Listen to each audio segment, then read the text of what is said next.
Pedro es el nombre que Jesús le puso a Simón, uno de los apóstoles de Jesús más importantes y que perteneció al círculo más íntimo de Jesús junto con Juan y Jacobo.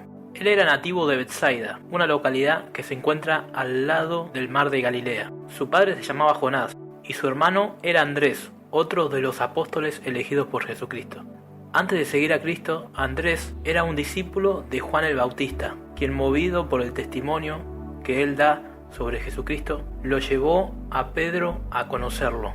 Luego Jesús los invita a ellos dos a seguirlo, en donde Jesús le dice la famosa frase: te haré pescador de hombres. En los evangelios vemos en él un trabajo muy activo y fue el primero de los discípulos quien reconoce a Jesús como el Mesías, junto con el círculo íntimo de Jesús, de los cuales también eran parte Jacobo y Juan. Lo vemos participar de eventos como la transfiguración de Jesús, la resurrección de la hija de Jairo y la agonía de Jesús en el huerto de Getsemaní en la noche donde iba a ser entregado. También vemos que le pide a Jesucristo que no se entregue y le promete en la última cena entregarse con él y morir con él. Por lo cual Jesús le dice la famosa frase: antes que cante el gallo, me negarás 3 veces. Pedro era una persona de carácter muy fuerte y no temía defender sus convicciones a través de la fuerza. Por eso es que vemos que cuando vienen a prender a Jesús, Judas en conjunto con los guardias del templo, Pedro no duda y sacó una espada y arremetió contra Malco, y no llegó a matarlo porque simplemente Malco esquivó la estocada, pero aún así logró cortarle la oreja. Jesús lo reprende y sana milagrosamente la herida de Malco. Al ser apresado Jesús e interrogado por el sumo sacerdote, la gente que presenciaba el juicio comienza a reconocer a Pedro como seguidor de Jesucristo. Pero entonces Pedro, muy probablemente por temor, negó a Jesús.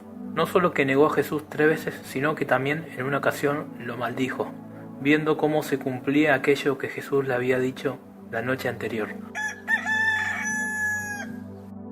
Luego de esto podemos deducir que Pedro quedó devastado, ya que no lo vemos en la crucifixión y la Biblia nos cuenta que volvió de nuevo a la pesca. Pero Jesús resucita y se le aparece a todos los apóstoles y también se le aparece a Pedro, dándole la oportunidad de rectificar aquella negación que seguramente devastó a Pedro. Luego de la ascensión al cielo y luego del Pentecostés, Pedro es el primero que se levanta y predica a los presentes de tal manera que ese día se convirtió muchísima gente.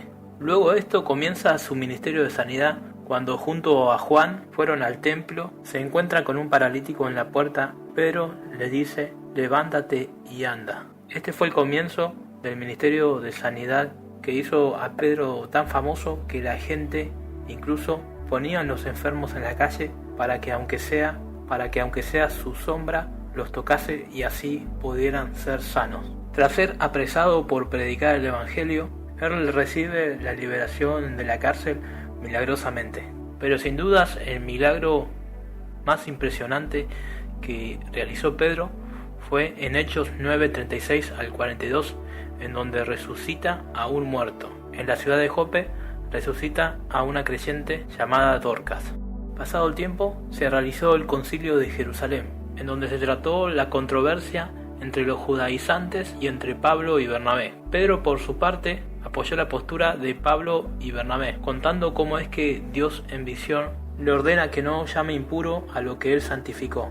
Esto cuando él fue a la casa del centurión, en donde se convirtió toda esa casa al cristianismo. El apóstol Pablo lo menciona a Pedro como una de las 3 columnas del cristianismo, junto con Juan y Santiago, pero también menciona una confrontación que tuvieron en la ciudad de Antioquía, porque Pedro guardaba la apariencia delante de los judaizantes al no sentarse a comer en la misma mesa que los gentiles. Pero podemos determinar que la relación entre ellos dos siguió siendo buena, ya que Pedro lo menciona a Pablo como un referente para la enseñanza dentro de la iglesia. En la Biblia encontramos 2 epístolas a su nombre.